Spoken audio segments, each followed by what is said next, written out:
Berarti kalau sekarang kita masih hidup, masih ada rezeki bagi kita atau tidak? Yakin masih ada? Apa rezekinya? Bukankah membuka mata rezeki? Bukankah bernapas rezeki? Bukankah kita melihat keluarga rezeki? Bukankah kita masih punya sahabat rezeki? Bukankah kita masih bisa menikmati hidup adalah rezeki? Jangan pernah membatasi rezeki pada sifat yang bentuknya materi saja. Terlalu kecil, terlalu kerdil kalau kita membatasi rezeki pada bab yang sifatnya rupiah saja, yang pada sifat duitnya saja. Gaji terbatas, tapi rezeki Allah tidak terbatas. Gaji ada selipnya, tapi rezeki tidak ada selipnya. Bismillahirrahmanirrahim. Assalamualaikum warahmatullahi wabarakatuh. Subhanallahi wa bihamdihi, subhanallahil azim, adada khalqihi wa ridha nafsihi wa zinata arshihi wa midada kalimatihi. Asyhadu an la ilaha illallah wahdahu la syarikalah wa asyhadu anna Muhammadan abduhu wa rasuluh. Allahumma sholli ala sayyidina Muhammadin sallallahu alaihi wasallam. Dan tentu kita berharap kepada Allah, setiap hari yang kita jalani adalah hari-hari yang kita isi dalam kebaikan dan perbaikan. Maka orang beriman yang cerdas dalam hidupnya adalah dia yang paling banyak mempersiapkan bekal untuk kehidupan setelah kehidupan dunia ini. Rasulullah SAW pernah menyampaikan, satu kali Rasul pernah ditanya oleh seorang, "Ya Rasulullah, siapakah orang beriman yang paling utama hidupnya, yang paling mulia hidupnya?" Maka Rasulullah SAW kemudian menjawab, orang beriman yang paling mulia, yang paling utama hidupnya adalah ahsanuhum khuluqa, yang paling baik akhlaknya. Kemudian seseorang itu bertanya kembali, lantas siapakah orang beriman yang paling cerdas dalam hidupnya?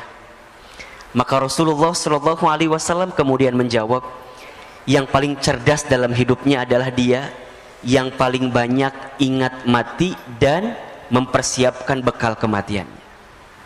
Allahu Akbar. Bapak Ibu yang dirahmati Allah, dalam beberapa hari kebelakang, bulan kebelakang, kita banyak mendengar kabar saudara kita, sahabat kita, teman kita, tetangga kita yang sudah dipanggil usianya oleh Allah Subhanahu wa taala, baik karena wabah COVID-19 atau karena penyakit yang lain. Apa sebenarnya renungan yang bisa kita dapatkan? Tentu yang paling utama adalah membuat kita harus semakin ingat, merenung bahwa kita semua juga sama, tinggal menunggu detak-detik perjumpaan dengan kematiannya saja. Yang membedakan mereka yang sudah diambil usianya dengan kita adalah hanya waktu take off-nya saja, hanya waktunya saja. Beliau lebih duluan, nah kita barangkali belum diberikan kesempatan untuk itu. Hanya kita semua percaya bahwa kita semua pasti akan berjumpa dengan bab yang namanya kematian itu. Kullu nafsin dha'iqatul maut. Setiap yang bernafas, setiap yang berjiwa pasti akan meninggal, pasti akan mati. Maka ada 3 wasiat yang pernah disampaikan oleh malaikat Jibril alaihi salam kepada baginda Nabi Muhammad sallallahu alaihi wasallam, yang saya kira wasiat ini perlu kita renungi juga oleh kita sebagai umat Nabi sallallahu alaihi wasallam agar kita bisa menjalani hidup dengan tenang dan bahagia. Ahilman, apa wasiatnya? Ada 3. Yang pertama, kata Jibril, "Ya Muhammad, wahai Muhammad, ishma syi'ta fa innaka mayyitun." Hiduplah kamu sesuka kamu ingin hidup, silahkan. Tapi ingat, fa innaka mayyitun, kamu akan berjumpa dengan yang namanya kematian. Maka Bapak Ibu hadirin yang dirahmati Allah, setiap saat ketika kita masih diberikan kesempatan hidup di dunia oleh Allah, ingatlah bahwa kita pasti akan kembali kepada Allah. Inna lillahi wa inna ilaihi raji'un. Ya. Sehingga Apa yang kita mintakan kepada Allah selama kita hidup? Selama kita hidup, kita pengen bener hidup selamat di jalan Allah dan wafat dalam keadaan baik di jalan Allah. Kan doa yang sering kita bacakan itu kan, Allahumma inna nas'aluka salamatan fid din wa afiyatan fil jasad wa ziyadatan fil ilmi wa barakatan fil rizqi wa taubatan qabla al maut wa rahmatan indal maut wa maghfiratan ba'dal maut. Allahumma hawwin alaina fi syakaratil maut wan najata minan nar wal afwa indal hisab. Hidup selamat, sehat afiat, ilmu bertambah, rizki barokah, taubat sebelum wafat, rahmat ketika wafat, ampunan setelah wafat. Ya Rabb, ringankan sakaratul kami ya Rabbal alamin. Itu yang kita mintakan. Maka Bapak Ibu yang dirahmati Allah, berkali-kali Ahilman sampaikan kepada Bapak Ibu hadirin sekalian, kalau hari ini kita masih diberikan kesempatan usia oleh Allah, ingat dua hal saja. Yang pertama, boleh jadi karena amal kita masih sedikit, sehingga Allah berikan kesempatan usia agar di sisa usia ini kita sibuk beramal. Ya, kita tutupin kekurangan kita yang dulu gitu loh. Ustadz, dulu saya sering berbuat maksiat. Ustadz, dulu sering saya berbuat dosa. Oke, yang dulu pernah kita lakukan, tutup itu semua, bertaubat kepada Allah kalau salah.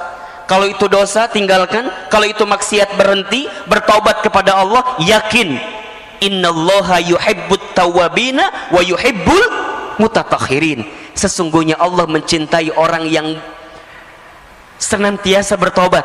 Kenapa dia bertobat? Karena dia tahu banyak dosa, kemudian dia mensucikan dirinya. Allah suka kepada orang yang bertobat, minta ampun, bertobat, minta ampun, bertobat, minta ampun. Allah suka, Bapak Ibu yang dirahmati Allah, hadirin yang dirahmati Allah. Maka tutup keburukan kita, tutup maksiat kita, tutup dosa kita. Dengan cara apa nutupinnya? Dengan kebaikan kita di waktu sekarang. Apa yang bisa jadi motivasi bagi kita? Bahwa kita semua pasti akan berjumpa dengan yang namanya kematian. Tidak ada nasihat yang paling luar biasa dalam kehidupan kita kecuali nasihat tentang zikrul maut, ingat kematian. Kita lagi futur, lagi down, lagi nggak semangat, Ustaz, lagi nggak semangat nih, ingat mati. Saat kita sedang istiqomah di jalan Allah, futur, kita lagi down, ingat kematian. Saat kita dakwah, kemudian kita menyerah, Ustaz, capek lah dakwah ini, udahlah biarin aja yang lain. Shh, ingat kematian. Nggak lama hidup di dunia ini, sebentar saja. Maka kalau kita masih diberikan kesempatan usia, ingat boleh jadi amal kita masih sedikit, sehingga kita isi dengan amal-amal kebaikan ke depan. Atau yang kedua, boleh jadi karena dosa kita masih banyak, sehingga di sisa usia ini Allah minta kepada kita untuk banyak minta ampun, bertobat kepada Allah Subhanahu wa ta'ala. Maka perintah Nabi jelas sekali kan? Jelas sekali. Ya, bertakwalah kalian kepada Allah haitsuma kunta, dimanapun kalian berada. Kemudian wa'at bi'is sayyi'ata bil hasanati tamhuha, dan ikutkanlah keburukan dengan kebaikan, maka niscaya kebaikan yang kamu lakukan bisa menutupi keburukanmu di masa lalu. Dan hadirkanlah akhlak yang baik selama hidup dengan akhlak yang Allah sukai dan senangi dalam kehidupan ini. Makanya kalau orang yang dalam hidupnya masih sering mohon maaf, nyakitin orang gitu ya, ngomongin orang, nyinggung orang, zolimin orang, nipu orang, maka dia yang ingat dengan mati benar-benar akan hati-hati dengan apa yang dia lakukan dalam hidup. Kenapa? Karena setiap orang akan diwafatkan oleh Allah sesuai dengan kebiasaannya saat hidup di dunia. Jadi kalau Bapak Ibu hadirin ingin bertanya, Ahilman kira-kira bagaimana keadaan nanti saya setelah hidup di dunia ini? Simpel saja, lihat saja bagaimana kehidupan kita di dunia. Itu gambaran. Itu gambaran. Maka jangan pernah berhenti berbuat baik, karena kita tidak pernah tahu kebaikan mana yang akan menerangi alam kubur kita nantinya. Sederhana saja. Kalau bertemu orang senyum saja. Tabassumuka fi wajhi akhika shadaqatika. Senyummu di wajah saudaramu adalah sedekah. Ada seseorang yang ketika nanti dia kembali kepada Allah, ternyata kuburannya lapang, terang. Karena apa? Karena modal sedekah yang dihadirkan. Apa sedekahnya? Hanya dengan sekedar dia begitu menebar senyuman bagi semua orang. Bukankah kata Nabi, di antara amalan yang paling disukai oleh Allah salah satunya adalah sururun tudkhilhu 'alan nas, menempatkan kebahagiaan di hati orang lain. Jadi saat kita membahagiakan bagi orang, itu sudah jadi amal yang Allah sukai juga. Ya syukur-syukur kalau agak lebih gitulah, nggak hanya senyum gitu ya. Senyum plus transparannya gitu. Nah itu lebih keren banget itu. Karena begitu banyak orang yang sudah kembali kepada Allah, hari ini mereka minta dibangkitkan kembali, minta dihidupkan kembali. Apa permintaannya? Fa'asaddaqa wa akun minas solihin. Ya Rabb, jangan engkau wafatkan kami dan engkau hidupkan kami sebentar saja, maka aku akan menjadi ahli sedekah dan akan menjadi orang yang soleh. Maka nasihat pertama, wasiat pertama, ishma syi'ta fa innaka mayyitun. Hiduplah kamu sesuka kamu ingin hidup, tapi ingat kamu akan berjumpa dengan yang namanya kematian. Wasiat yang kedua,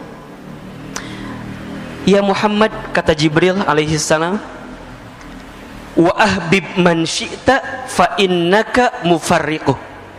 Cintailah siapapun orang yang kamu cintai, silahkan, tapi ingat kamu akan berpisah dengan orang yang kamu cintai itu. Hari ini ayah bunda mencintai anak-anak gitu. Tapi ingat, sebesar apapun cinta kita kepada keluarga kita, akan ada satu masa, satu waktu kita berpisah dengan anak-anak yang kita cintai itu. Seorang suami mencintai istrinya, istri mencintai suaminya, silahkan. Tapi harus siapkan space di hati kita bahwa suatu saat pasti kita akan berpisah dengan orang-orang yang kita cintai itu. Barangkali ini pesan untuk kita yang boleh jadi dalam beberapa waktu ke belakang kehilangan seseorang yang kita cintai gitu. Ada seorang anak yang kehilangan orang tuanya, ada orang tua yang kehilangan anaknya, ada istri yang kehilangan suaminya, ada suami yang kehilangan istrinya, ada kita yang kehilangan sahabat, saudara yang kita cintai. Sikap terbaik adalah terima keadaan itu. Dan yang kedua, siapkan bekal terbaik agar kita bisa berkumpul kembali dengan orang yang kita cintai itu. Maka doakanlah orang-orang yang sudah kembali kepada Allah, karena mereka sungguh menanti doa-doa dari kita yang masih hidup ya. Doa-doa dari kita yang masih hidup sangat menanti, sangat menunggu. Tapi kan Ustadz, gitu kan, kadang ada bahasa tapi gitu. Saya tuh lah, kalau nggak ada suami saya, kalau nggak ada ayah saya, kalau nggak ada ibu saya, gimana kehidupan saya dan segala macamnya. Ya, yakin saja Allah selalu lebih tahu mana yang terbaik dibanding kita. Mungkin untuk kita pengennya beliau-beliau tuh masih ada gitu. Tapi ingat, catatan takdir Allah itu lebih baik daripada apa yang kita ketahui selama ini. Wa asa an takrahu syai'an wa huwa khairul lakum wa asa an tuhibbu syai'an wa huwa syarrul lakum wallahu ya'lamu wa antum la ta'lamun. Boleh jadi kamu membenci sesuatu padahal itu baik bagimu. Boleh jadi kamu menyukai sesuatu padahal itu buruk bagimu. Allah lebih tahu sedangkan kamu tidak mengetahuinya. Maka sikap pertama adalah terima bahwa kita pasti akan berpisah dengan orang yang kita cintai itu. So simpelnya, sederhananya, pesannya, ayah bunda, bapak ibu, jamaah, kalau hari ini kita masih bersama dengan orang yang kita cintai, maka cintailah mereka dengan sepenuh hati, dengan sepenuh cinta, karena kita akan merasakan kehilangan yang paling dalam ketika kita benar-benar kehilangan orang yang kita cintai itu. Maka belajarlah dari sekarang, para suami, para istri, belajarlah mencintai pasangan dengan sempurna, dengan sepenuh hati, dengan sepenuh cinta. Siapkan bekal terbaik bersama, agar ketika nanti kita berpisah di dunia, Allah kumpulkan kembali kita nanti di surganya Allah subhanahu wa ta'ala. Itu permintaan kita. Saya ditinggal orang tua saya ketika saya kecil. Sedih pasti, gelisah iya. Terus apa yang saya lakukan? Hari ini apa yang kita hadirkan? Kita berdakwah, kita belajar, kita menuntut ilmu, kita menyampaikan apa yang kita dapatkan dari guru-guru kita. Di antara motivasinya, ya Rob, kalau seandainya hamba di waktu kecil belum sempat bisa membalas kebaikan orang tua hamba, maka hamba bermohon kepadamu ya Rob, kalau hari ini ada sedikit ilmu yang hamba sampaikan kepada orang lain, tolong ya Rob, jadikan amal ini sebagai hadiah terbaik untuk orang tua hamba, agar kemudian nanti orang tua hamba bisa berkumpul kembali bersama hamba di tempat yang terbaik di hadapanmu ya Rabbal Alamin.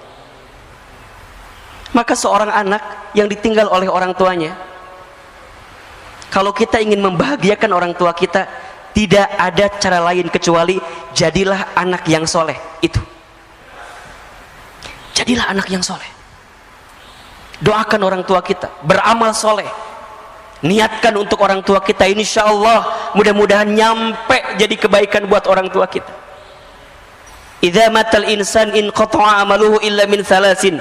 Ketika manusia meninggal terputus semua amalnya. Ingat nih, perhatikan ya. Yang terputus amal siapa? Amal si mayit. Tapi kalau amal orang-orang yang beserta dengannya, bersama dengan dirinya, boleh jadi sampai. Apa diantaranya? Sodakatin jariyatin, sedekah jariah. Maka Bapak Ibu yang dirahmati Allah, kalau kita masih diberikan kesempatan hidup hari ini, silahkan bersedekah jariah. Ustaz, orang tua saya dulu nggak sempat bersedekah, apakah boleh kita anaknya melanjutkan? Silahkan. Insya Allah. Satu kali ada seorang sahabat bernama Sa'ad bin Ubadah radhiyallahu an bertanya kepada Nabi sallallahu alaihi wasallam, ya Rasulullah, aku ingin berbakti kepada ibundaku, tapi ibundaku sudah wafat. Bagaimana caranya agar aku bisa berbuat baik untuk ibundaku? Rasul kemudian menjawab, bersedekahlah untuk ibundamu. Kemudian sahabat ini bertanya kembali, ya Rasulullah, sedekah apa yang bisa aku berikan untuk ibundaku? Kata Nabi, sedekah air. Maksudnya gimana? Kata Nabi, bangunkan sumur atas nama ibundamu, maka insya Allah setiap sumur yang nanti keluar airnya digunakan oleh orang lain, maka setiap air yang mengalir itu akan sampai pahalanya untuk ibundamu yang sudah wafat. Maka ayo siapkan dari sekarang apa? Insya Allah akan mengalir terus deras. Kalau ada orang tuanya yang sudah wafat, coba tengok, kalau masih ada hartanya yang sekiranya bisa kita sedekahkan kepada kepentingan umat, keluarkan. Baik itu masjidnya kah, baik itu fasilitas yang ada di masjidnya kah, karpetnya, AC-nya, kipas anginnya, gentengnya, lantainya, semua niatkan. Insya Allah itu jadi kebahagiaan buat orang tua kita yang sudah kembali kepada Allah. Aw ilmin yuntafa'uh bih, ilmu yang diamalkan tidak akan pernah terputus. Sampai yang ketiga, waladin solihin yad'ulah, anak soleh yang mendoakan. Ketika memaknai anak soleh yang mendoakan ini, tidak terbatas pada anak kandung. Kalau anak kandung kalimatnya ibnin, tapi di sini waladin. Waladin itu berarti anak manusia. Siapa saja mereka, siapa saja, selama mereka itu soleh, kemudian mendoakan si mayit tadi, maka insya Allah doanya akan sampai. Kalau ada seorang dosen misalnya, saya dosen, saya punya mahasiswa misalnya, kemudian saya kembali kepada Allah, mahasiswa saya soleh, mereka mendoakan saya, maka insya Allah doanya sampai. Itulah waladin solihin. Kalau ada seorang bos, seorang atasan, punya karyawan, kemudian atasan ini kembali kepada Allah, wafat, karyawannya soleh, kemudian karyawannya mendoakan bagi si bos yang tadi meninggal, maka doanya sampai. Apa syaratnya? Satu, soleh; dua, doakan. Pesannya apa? Selama kita hidup, selama itulah kita harus memperbanyak teman dan sahabat yang soleh. Agar apa? Agar saat kita kembali kepada Allah, ada yang mendoakan kita dengan kesolehan dan kebaikan. Sekarang coba evaluasi. Cek kontak handphone kita, cek grup WhatsApp kita, cek teman sosial media kita. Apakah banyak di antara mereka yang soleh, yang kelak kalau kita kembali kepada Allah mereka mendoakan kita? Bapak Ibu, saya itu dalam beberapa hari kebelakang tuh banyak merenung begini. Ya Rob, kalau seandainya usia saya sampai hari ini, apakah akan ada ya orang yang mendoakan saya atau tidak? Apakah akan ada orang yang membuatkan ID Zoom kemudian mendoakan saya dalam Zoom yang diundang melalui Zoom yang hari ini sering kali kita lihat? Bapak Ibu sering lihat kan sekarang ya, takziah virtual itu yang kemudian kita doa bersama gitu ya di Zoom. Sekarang pertanyaannya adalah, kalau Bapak Ibu yang kembali kepada Allah, apakah akan ada orang yang mendoakan itu? Apakah akan ada orang yang join bersama Zoom yang diundang oleh keluarga kita atau tidak? Coba renungi ini. Coba renungi ini. Maka kita semua pasti akan berpisah Bapak Ibu. Selama kita hari ini masih bersama, ayo kita isi kebersamaan dengan kebaikan dan perbaikan ini. Gak boleh ada lagi iri, dengki, hasud, hasad.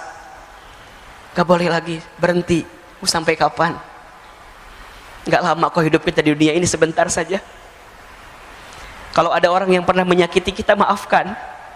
Mau sampai kapan kita mendendam rasa kepada orang yang pernah menyakiti kita? Belajar memaafkan saja. Belajar hidup dengan mencintai satu sama lain.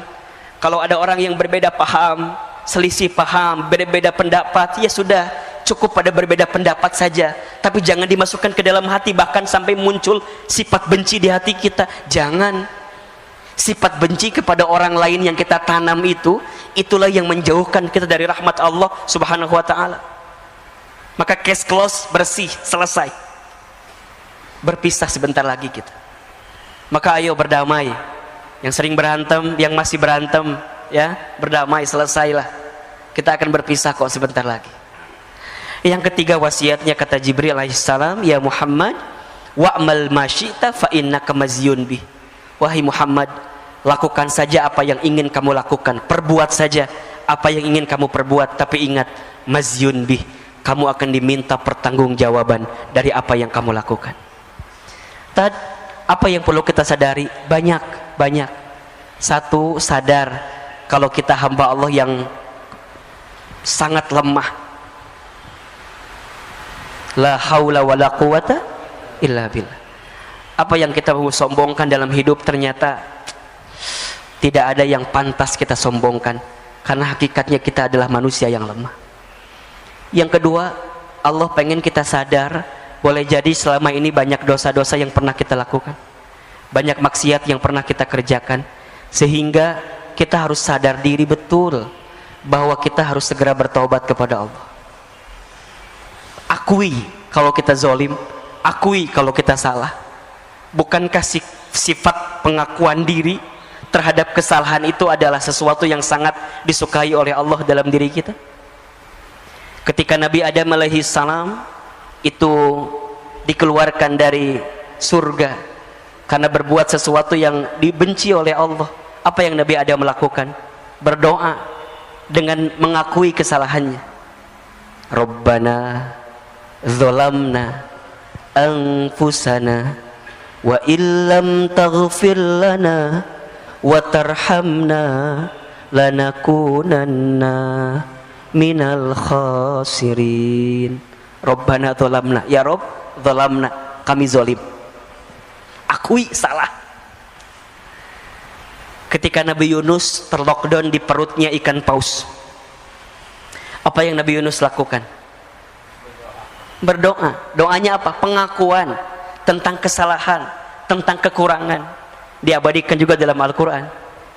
La ilaha illa anta Subhanaka inni kuntu minadz zalimin.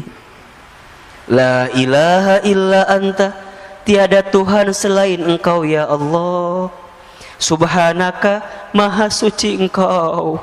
Inni, sesungguhnya aku, kuntu minadz zalimin, aku berada dalam golongan orang-orang yang zalim, salah. Akui kalau kita banyak dosa, akui kalau kita banyak salah, sadar diri. Wa ma asabakum min musibatin fabima kasabat aydikum wa ya'fu an katsir. Dalam surat Asy-Syura ayat 30 Allah sampaikan, dan apa-apa musibah yang menimpa kamu sekalian itu disebabkan oleh apa? Oleh ulah perilaku tangan kamu sekalian. Tuh. Berarti apa Ustaz? Kita banyak dosa? Iya, banyak salah. Siapa yang paling banyak dosanya? Saya. Gitu. Siapa yang paling banyak dosa? Siapa yang paling banyak dosa? Siapa yang paling banyak dosa? Saya. Jangan sibuk dengan aib orang, jangan sibuk dengan dosa orang lain. Sibuklah dengan dosa kita, karena kita banyak dosa. Terus gimana Ustadz? Ya, walaupun kita banyak dosa, kita yakin Allah Maha Pengampun. Kan itu. Maka apa yang ketiga? Sadar diri bahwa tidak ada yang bisa menolong kita kecuali siapa? Allah. Itu. Di tengah kondisi ujian ini, Allah pengen kita makin berserah kepada Allah, makin yakin ke Allah, makin bersandar ke Allah. Jangan-jangan selama ini kita jauh dari Allah. Akui kita lemah, akui kita banyak dosa. Yang ketiga, akui, sadar kalau kita butuh pertolongan Allah Subhanahu wa ta'ala, karena tidak ada yang bisa menolong kita kecuali Allah. Hasbunallah wa ni'mal wakil, ni'mal maula wa ni'man nasir. Itu ada satu doa, ini bagus sekali, doa yang dibacakan oleh Nabi Musa alaihissalam ketika menyeberangi lautan bersama Bani Israel. Boleh Bapak Ibu amalkan doa ini ya. Hafal nggak doanya? Pernah dengar belum kira-kira ya? Doanya, Allahumma lakal hamdu wa ilaikal mustaka wa antal musta'an wa la hawla wa la quwwata illa billahil aliyyil azim. Coba saya sekali, Bapak Ibu sekali. Allahumma lakal hamdu wa ilaikal mustaka wa antal musta'an wa la hawla wa la quwwata illa billahil aliyyil azim. Ini doanya. Doa ketika Nabi Musa menyeberangi lautan bersama Bani Israel. Jadi bahasanya lagi mepet nih, lagi himpit kan? Di depan lautan, di belakang pasukan Firaun. Ya kan? Mikirnya ke depan udah pasti kecebur ke laut, kalau balik ke belakang ditangkap oleh Firaun. Bingung kan apa yang terjadi? Maka keluarlah doa yang tadi. Allahumma ya Allah, lakal hamdu, hanya untukmu segala pujian ya Rabb. Wa ilaikal mustaka, dan hanya kepadamu lah aku mengadu ya Rabb gitu. Hanya kepadamu lah aku curhat. Hanya kepadamu lah aku menggelisahkan urusanku, masalahku, kesulitanku, persoalanku, bebanku. Wa ilaikal mustaka, hanya kepadamu ya Allah mustaka. Ishtaka ya Rabb, aku ngadu, aku ngeluh ya Rabb. Bapak Ibu, ngeluh tuh boleh apa enggak? Boleh, asalkan ngeluhnya sama siapa? Punten. Ngeluh sama Allah boleh, berarti doa. Yang tidak boleh adalah ngeluh kepada manusia. Kalau kita ngeluh kepada manusia, berarti kita tidak ridho dengan apa yang Allah berikan, dan kita tidak bersandar kepada Allah. Ngeluh Ustaz, wa ilaikal mustaka, kepada Allah. Kenapa harus kepada Allah? Apa kata Nabi Musa? Wa antal musta'an ya Rabb, karena hanya Engkau yang bisa menolong kami ya Rabb. Ya Rabb. Yang bisa menolong kita siapa? Allah. Wala haula wala quwata illa billah. Sungguh tidak ada daya upaya, tidak ada kemampuan kecuali Engkau ya Rabb yang memberikan kemampuan kepada kami. Maka hari ini Bapak Ibu yang dirahmati Allah Subhanahu wa taala, kita diajarkan untuk benar-benar bersandar kepada Allah. Hati-hati. Hati-hati ya. Jangan bersandar kepada selain Allah. Berharap kepada manusia adalah patah hati yang disengaja. Kalau ingin bahagia, berharapnya sama Allah saja. Hari ini kita berharap kepada apa yang kita lakukan juga salah, tapi berharaplah kepada Allah. Di tengah pandemi, prokes jalan terus, harus. Itu ikhtiar kita. Vaksin, bismillah, jalan terus. Tapi ingat, di balik itu semua, kita harus bertawakal kepada Allah. Bismillahirrahmanirrahim. Allah, la haula wa la quwata illa billahil aliyyil azim. Kesombongan kita, keangkuhan kita yang tidak bersandar kepada Allah lah yang kemudian akan mengundang azab dalam diri kita, musibah dalam diri kita, dan sesuatu yang menyakitkan dalam diri kita. Maka ya, jalani ikhtiar dengan terbaik, tapi ingat yang menentukan semuanya adalah Allah. Maka sadar diri betul, banyak minta pertolongan kepada Allah ya. Banyak minta ampun kepada Allah, karena di tengah kondisi ini Allah sangat menanti-nanti doa-doa kita.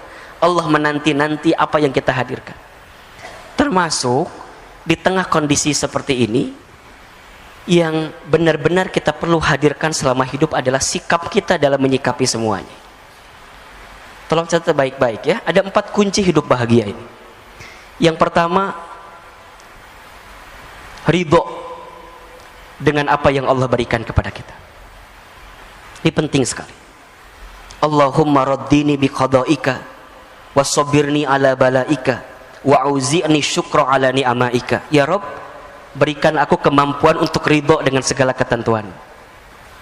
Sikap ridho, terima kalau ini sudah terjadi, terima kalau ini terjadi, kalau ini menimpa kita. Berhenti menggelisahkan keadaan, berhenti mengeluhkan keadaan, karena kita yakin apa yang Allah datangkan dalam kehidupan kita ada hikmah yang sedang Allah siapkan untuk kita. Pentingnya sikap ridho, karena Allah hanya akan bersama dengan orang-orang yang ridho. Rasulullah SAW bersabda, Inna idhamal jazai ma'a idhamil balai. Sesungguhnya beratnya ujian, besarnya pahala itu tergantung beratnya ujian. Innallaha idza ahabba qauman ibtalahum. Sesungguhnya Allah apabila sedang mencintai suatu kaum, seorang hamba, ibtalahum, maka Allah segerakan ujian bagi mereka. Faman radiya falahur ridho. Barang siapa yang ridho dengan segala ketentuan Allah, maka di dalamnya ada keridhaan Allah. Waman sakhita, dan barang siapa yang murka, yang benci, yang marah dengan segala ketentuan Allah, falahus sukhtu, maka di dalamnya ada kemurkaan dari Allah. Maka sikap pertama ridho, terima dengan keadaan yang kita dapatkan saat ini. Yang kedua, ikhlas ketika melakukan sesuatu. Ridho saat menerima, ikhlas saat melepas. Lakukan sesuatu karena Allah. Belajarlah melakukan sesuatu karena Allah. Inna sholati wa nusuki wa mahyaya wa mamati lillahi rabbil alamin. Yang ketiga, sabar ketika diberi musibah. Dan yang keempat, syukur ketika diberi nikmat. 4 kunci bahagia. Ridho ketika menerima, ikhlas ketika melepas, sabar ketika ditimpa musibah, syukur ketika diberi nikmat. Termasuk hari ini boleh jadi ada di antara kita yang sedang gelisah dengan urusan rezeki ya. Karena bab kita bicara tentang bekerja gitu ya. Saya mohon izin, mungkin tadi di awal-awal lebih banyak kepada konteks menyadari kita tentang keadaan pandemi ini gitu ya. Nah, di tengah kondisi kita saat ini, saya tahu kita hari ini sedang banyak gelisah dengan urusan rezeki. Betul apa enggak? Betul? Banyak orang yang mungkin mohon maaf ya, harus di PHK, diberhentikan, dirumahkan. Ada nggak? Banyak. Ada orang yang omset bisnisnya berkurang. Ada? Ada. Gelisah wajar, resah wajar. Yang tidak boleh apa? Berlebihan dalam kegelisahan, dan gelisahnya sama siapa, itu yang tidak boleh. Kalau kita mengadukan kondisi ini kepada Allah, sah-sah saja, boleh-boleh saja. Tapi terlalu sayang kalau air mata kita menetes hanya untuk urusan dunia yang kecil saja gitu. Karena dunia ini bukan sesuatu yang tanda kutip ya, benar-benar utama dalam hidup gitu loh. Perintah Allah kepada kita dalam urusan dunia apa coba? Wala tansa nasibaka minad dunia. Jangan lupakan urusan dunia. Kalau jangan lupakan gimana? Ya udah biasa aja gitu.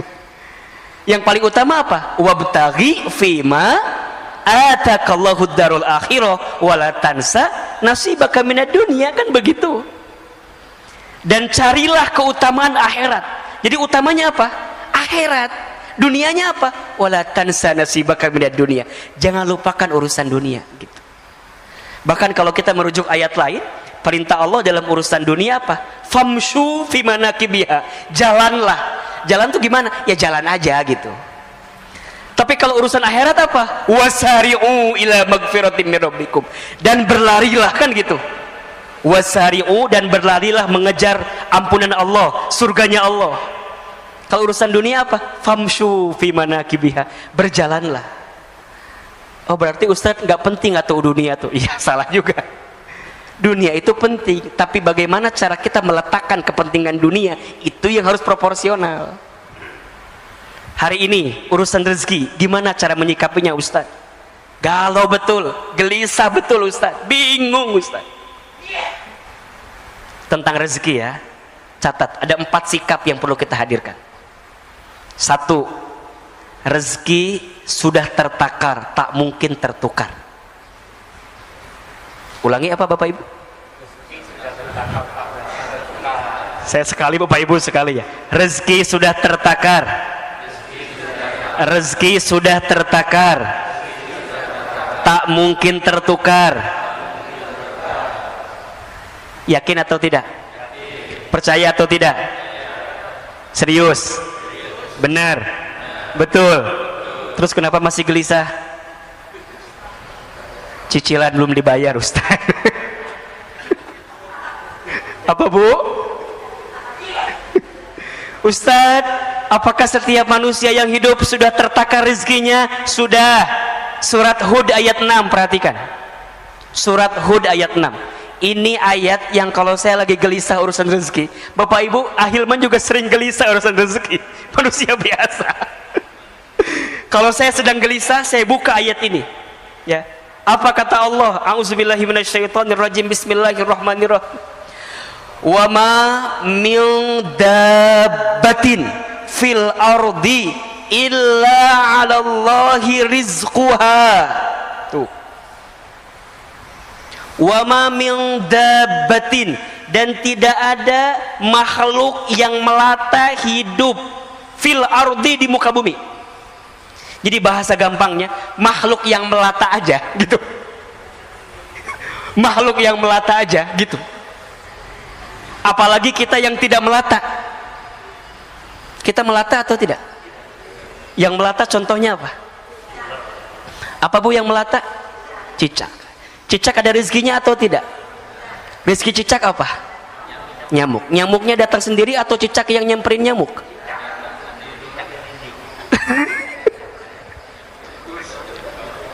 Yang nyamperin nyamuk ke cicak atau cicak ke nyamuk? Cicak-cicak di dinding diam-diam merayap. Terus? Oke. Jadi yang datang nyamuk atau cicak? Tadi katanya cicak.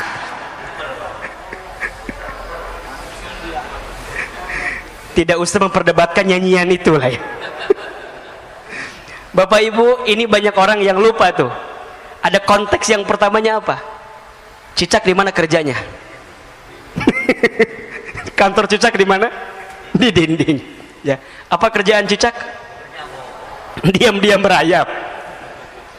Ini ada diam-diam merayap. Itu ikhtiar atau bukan? Itu usaha atau bukan? Ya. Ya, betul nggak? Ya, konteksnya sebelum ke sana nih. Nanti itu akan ada pada sikap kedua. Sikap pertamanya illa 'alallahi rizquha, dan setiap manusia yang hidup, makhluk yang hidup, bahkan yang melata pun 'alallahi rizquha, dijamin oleh Allah rizkinya. Maka kalau hari ini ayah, bunda, bapak, ibu, kita semua jamaah yang hadir masih diberikan kesempatan hidup oleh Allah, maka di saat yang bersamaan Allah masih menyiapkan jatah rezeki untuk kita. Kalau hari ini kita masih bangun dari tidur kita, masih membuka mata kita, masih menghembuskan nafas kita, maka di saat yang bersamaan tolong catat baik-baik, masih ada jatah rezeki untuk kita. Karena seseorang tidak akan pernah diwafatkan oleh Allah sebelum habis jatah rezekinya. Berarti kalau sekarang kita masih hidup, masih ada rezeki bagi kita atau tidak? Yakin masih ada? Apa rezekinya? Bukankah membuka mata rezeki? Bukankah bernapas rezeki? Bukankah kita melihat keluarga rezeki? Bukankah kita masih punya sahabat rezeki? Bukankah kita masih bisa menikmati hidup adalah rezeki? Jangan pernah membatasi rezeki pada sifat yang bentuknya materi saja. Terlalu kecil, terlalu kerdil kalau kita membatasi rezeki pada bab yang sifatnya rupiah saja, yang pada sifat duitnya saja. Gaji terbatas, tapi rezeki Allah tidak terbatas. Gaji ada selipnya, tapi rezeki tidak ada selipnya. Gaji ada tanggal bulannya, tapi rezeki tidak ada tanggal bulannya. Setuju atau tidak? Yakin? Paham? Jadi kalau hari ini kita masih hidup, masih ada rezeki atau tidak? Tuh, kenapa insya Allah jawabannya? Kadang-kadang insya Allah nggak yakin gitu loh. Yakin. Maka apa sifat yang kedua sikapnya? Ikhtiar. Wa alaysa lil insani illa ma sa'a, dan seseorang tidak akan mendapatkan sesuatu kecuali apa yang diusahakannya. Gitu. Maka yakin di hati rizkinya masih ada, tapi jangan diem. Ah, tenang aja lah. Udah ada kok. Gak bisa. Kerja, jalan, ikhtiar, usaha. Tapi kan Ustadz usaha apa tuh sekarang mah? Nah, ada nggak bahasa kayak gitu tuh? Ustadz usaha apa sekarang mah? Nggak ada Ustadz. Yang ada malah kita di PHK Ustadz. Ada nggak yang kayak gitu tuh? Berhenti, ganti kalimatnya. Bapak Ibu hadirin yang boleh jadi hari ini diberhentikan dari pekerjaannya, boleh jadi ini adalah waktu kita untuk memulai usaha atau dagang kita. Ayo belajar saja, bekerja saja apa yang bisa kita hadirkan. Kalau ada teman kita misalnya mohon maaf yang dia punya barang apa, kita bilang boleh nggak saya jadi resellernya, jualan. Kita punya banyak teman di kontak kita. Masa sih dari sekian banyak teman nggak ada yang mau beli? Dari 500 teman kita di sini, coba tawarin aja dulu dah. Masa nggak nyangkut 1-2 mah? Itu ikhtiar kita. Tapi konteksnya ingat yang pertama, dalam ikhtiar jangan menuhankan ikhtiar. Jelas nggak kira-kira? Jangan menuhankan ikhtiar, tetap menuhankannya Allah. Ikhtiar kita hanyalah wasilah kita saja untuk menunaikan apa yang Allah perintahkan kepada kita. Ada yang nanya gini, Ahilman, iya, kan katanya rezeki sudah tertakar, tak mungkin tertukar, sudah dijamin. Terus untuk apa kita bekerja? Ada nggak yang suka nanya begitu tuh? Ini pertanyaan pasrah namanya tuh. Coba saya mau tanya, Bapak Ibu, kenapa kita masih bekerja? Kenapa kita masih berusaha? Hah? Karena itu ikhtiar. Kenapa harus ikhtiar? Kan katanya rezeki sudah dijamin.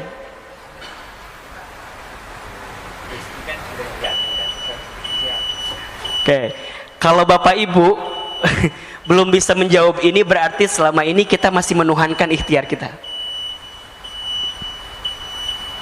Cukup sampai sini kajian kita? Atau lanjut? Tunggu sebentar ya. Gini, Bapak Ibu, ikhtiar, usaha, dagang, kerja itu adalah bagian kewajiban kita untuk memenuhi perintah Allah dalam kehidupan kita. Itu jelas? Bekerja, berikhtiar, berusaha itu adalah bentuk pemenuhan kewajiban kita kepada Allah atas perintah Allah kepada kita. Allah memerintahkan kita untuk bekerja, Allah memerintahkan kita untuk berikhtiar, Allah memerintahkan kita untuk berusaha, gitu. Tapi Allah tidak minta kita menentukan hasilnya, karena hasilnya Allah yang sudah menakarnya. Betul? Justru kalau kita tidak bekerja, kita akan diminta pertanggungjawaban oleh Allah karena kita nggak bekerja, karena kita nggak berusaha, karena kita nggak berikhtiar.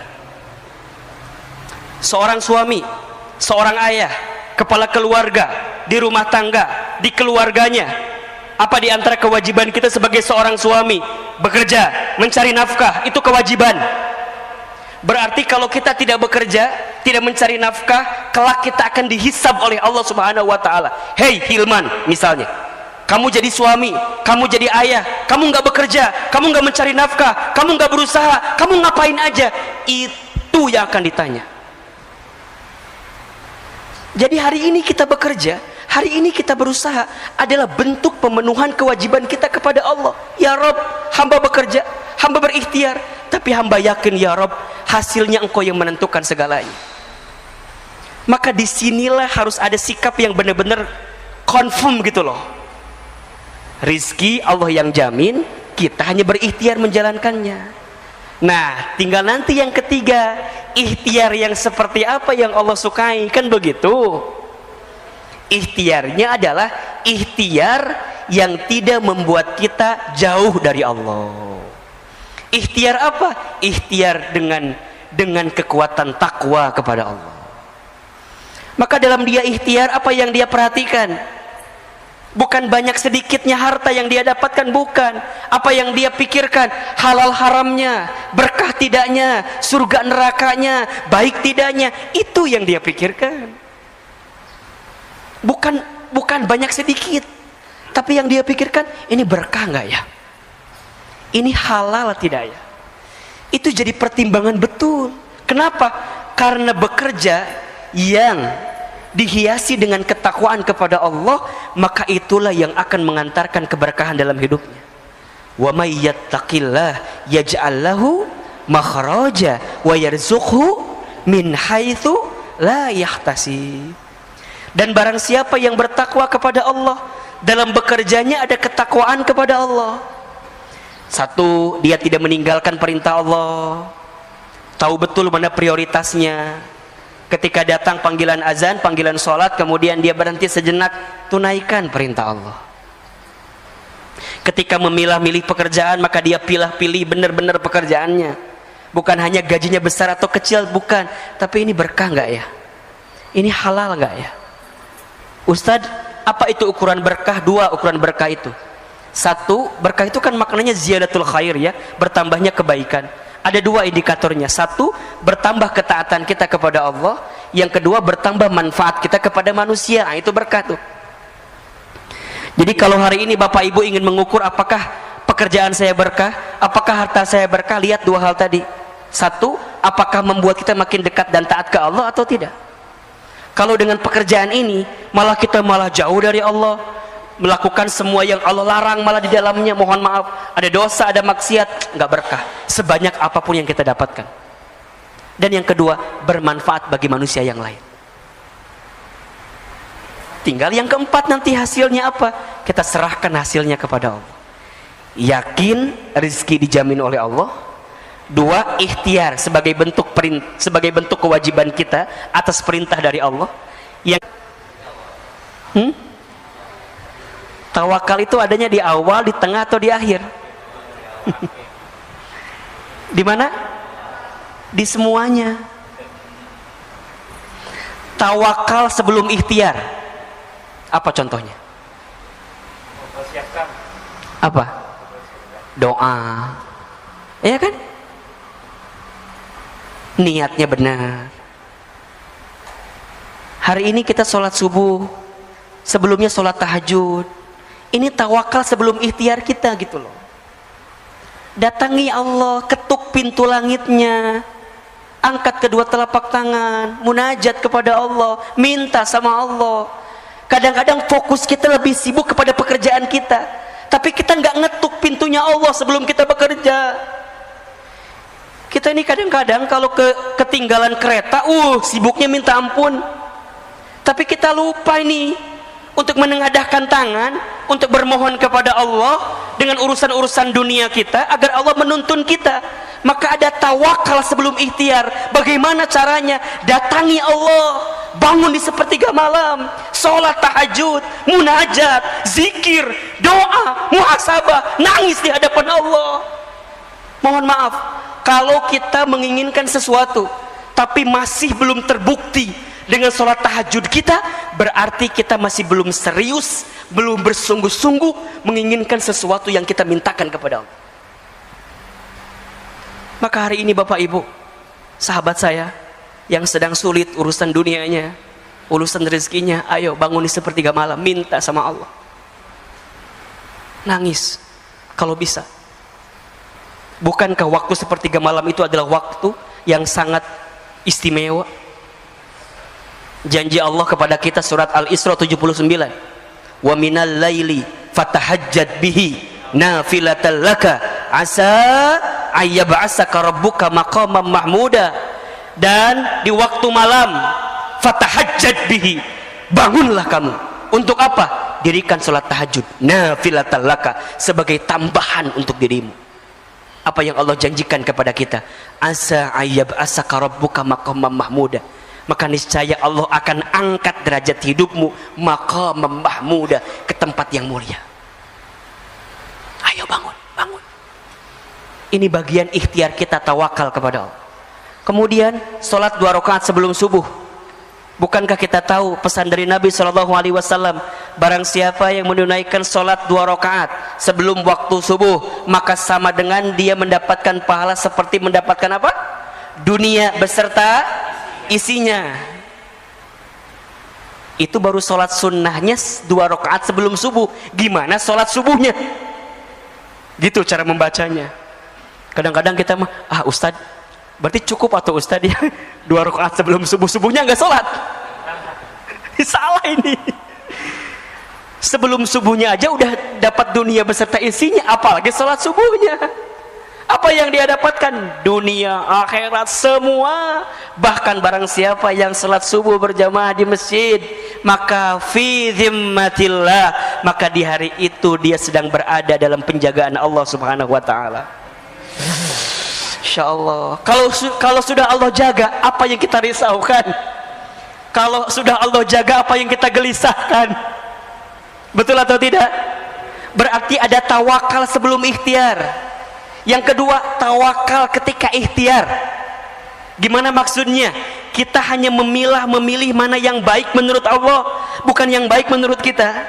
Karena yang baik menurut kita belum tentu baik di mata Allah, tapi yang baik menurut Allah itu pasti baik untuk kita.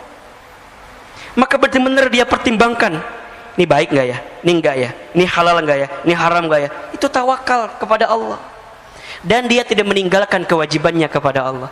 Termasuk kewajiban kita kepada Allah adalah ikhtiar dan usaha kita. Sampai yang ketiga, tawakal ba'da ikhtiar. Tawakal setelah ikhtiar. Kita serahkan hasilnya kepada Allah. Maksimalkan ikhtiar, kuatkan doa, hasilnya kita serahkan kepada Allah, karena Allah lebih tahu apa yang diberikan untuk kita semua. Maka Bapak Ibu yang dirahmati Allah, hadirkan syukur di hati kita. Betul-betul bersyukur. Banyak sekali nikmat yang Allah berikan kepada kita. Belajarlah menghadirkan sifat qanaah namanya. Qanaah itu merasa cukup dengan apa yang Allah berikan kepada kita. Dalam urusan apa? Urusan dunia. Merasa cukup. Ya, cukup. Kan enak ya Pak? Hidup cukup tuh enak gak Pak? Enak, cukup. Mau renovasi rumah? Cukup. Mau ganti kendaraan? Cukup. Anak SPP sekolah? Cukup. Apalagi? Naik haji? Cukup. Mau umroh? Cukup. Nikah lagi? Okay. Jangan itu maaf. Cukup. Cukup. Insya Allah.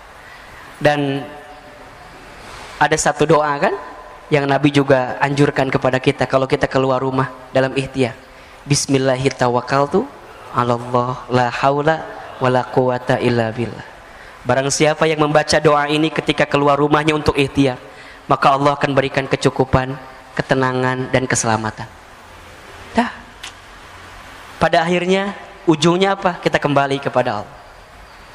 Maka siapkan rezeki yang halal saja, siapkan rezeki yang berkah saja. Jangan gelisahkan rezekimu, karena rezeki sudah tertakar, tak mungkin tertukar. Tapi gelisahkanlah bagaimana caramu mendapatkan rezeki itu, karena itu yang akan Allah tanya dalam kehidupan kita. Allah nggak akan nanya berapa banyaknya, enggak. Tapi Allah akan nanya gimana dapatnya, kan gitu. Pakai apa, dibelanjainnya kemana, itu. Halo, jelas tidak? Kalau ditanya banyaknya, PPATK lebih tahu dibanding dibanding kita, karena sudah ada transaksinya kan? Ya enggak? Kita mau nyumbang berapa triliun sekarang? Oh, enggak ada ya? Enggak bisa lah. Ya orang enggak ada uangnya gimana kalau memang kalau memang kita enggak bisa, ya enggak bisa lah gitu. Makanya kalau urusan banyak sedikit relatif, betul enggak? Banyak menurut saya belum tentu banyak menurut Bapak Ibu. Coba saya mau tanya, 1 miliar itu banyak atau sedikit? Tergantung siapa yang ngelihat. Betul nggak? Bagi saya, banyak banget. Banyak banget. Karena boleh jadi belum pernah saya ngelihat uang 1 miliar depan mata saya. Tapi bagi Bapak Ibu jamaah MRBJ kan 1 miliar mah tuh, ngedip doang kali. Ya, jamaah Bintaro kan rumahnya aja minimal 4 miliar. Halo? Halo, jelas tidak? Terus apa yang kita gelisahkan sekarang? Halo? Apa yang kita gelisahkan? Kita masih Ustadz, susah. Itu. Saya sering kali ketemu orang itu Bapak Ibu. Kalau ketemu tuh gelisah gitu loh.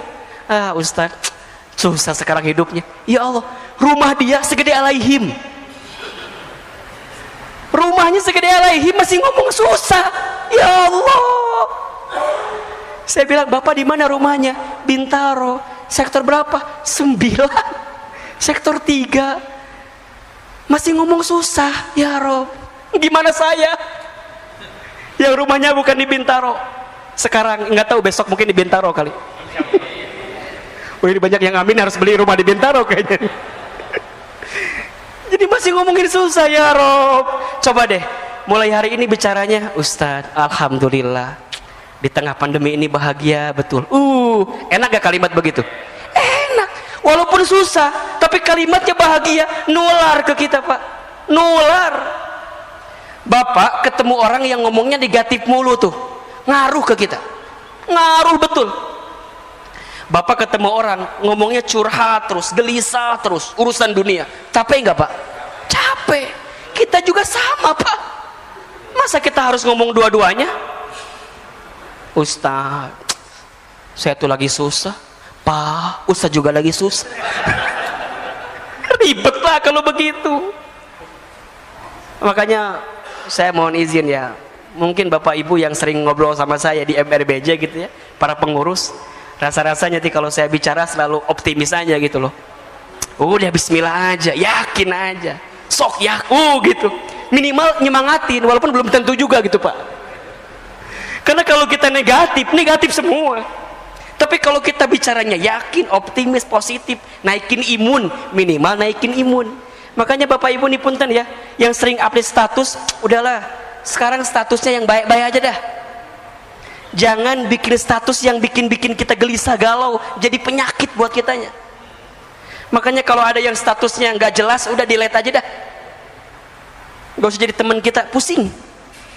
Imun kita turun Pak. Coba Bapak dapat berita yang kira-kira hoax dan segala macam, ngaruh nggak Pak? Ngaruh. Malah kalau bisa mah udahlah sosial media distancing lah, matiin lah liur. Pusing nggak kira-kira? Pusing. Coba bapak ibu ada status begini nih, gini nih contohnya nih, lapar. Status macam apa itu ya? Lapar. Tinggal makan gitu ya. Kalau ada itu juga. Kalau nggak ada gimana? Bukan, bapak kirim GoFood ke dia gitu loh. Ini cuma baca doang. Oh, alhamdulillah masih ada yang lapar, ya Allah. Berarti sama-sama saya lapar juga. Bismillah, yakin. Oh ya Allah. Ternyata ada juga kondisi yang begini, doakan. Ayo, kalau kita berlebih harta, berikan. Coba, nggak pernah akan habis pak. Ya, harta itu kan dibagi 3 ya.